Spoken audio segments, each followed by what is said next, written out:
रक्षा मंत्री राजनाथ सिंह ने पश्चिमी एशिया संकट में जारी संघर्ष के बारे में कहा कि हॉर्मुज़ स्ट्रेट में व्यवधान कोई दूर की घटना नहीं बल्कि ये कड़वी सच्चाई है जिसका भारत की सुरक्षा और आर्थिक स्थिरता पर सीधा असर पड़ता है।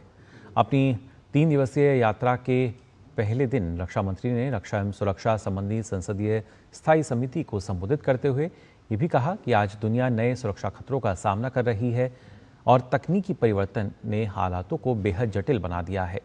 उन्होंने बदलते परिवेश के अनुकूल ढलने की तत्परता के साथ एक नए दृष्टिकोण पर भी जोर दिया। रक्षा मंत्री ने भारत और जर्मनी के रक्षा औद्योगिक पारिस्थितिकी तंत्र के बीच सहयोग बढ़ाने की भी वकालत की।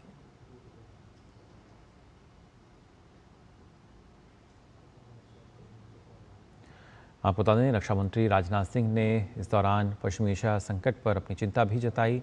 3 दिवसीय जर्मनी के दौरे पर आपको बता दें राजनाथ सिंह हैं और साथ ही साथ उन्होंने बताया कि जो फिलहाल स्थिति बनी हुई है ये दूर की घटना नहीं है बल्कि इसका सीधा असर कहीं ना कहीं भारत पर किस तरीके से पड़ता है, कैसे प्रभावित होता है, उसका जिक्र उन्होंने किया।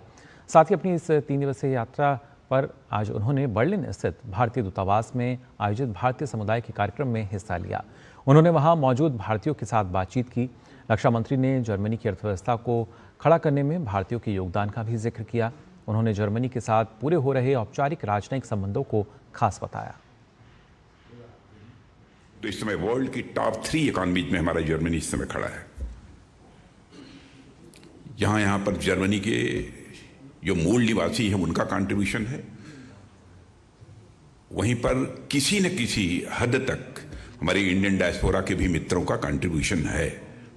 इस सच्चाई को भी कोई नकार नहीं सकता है।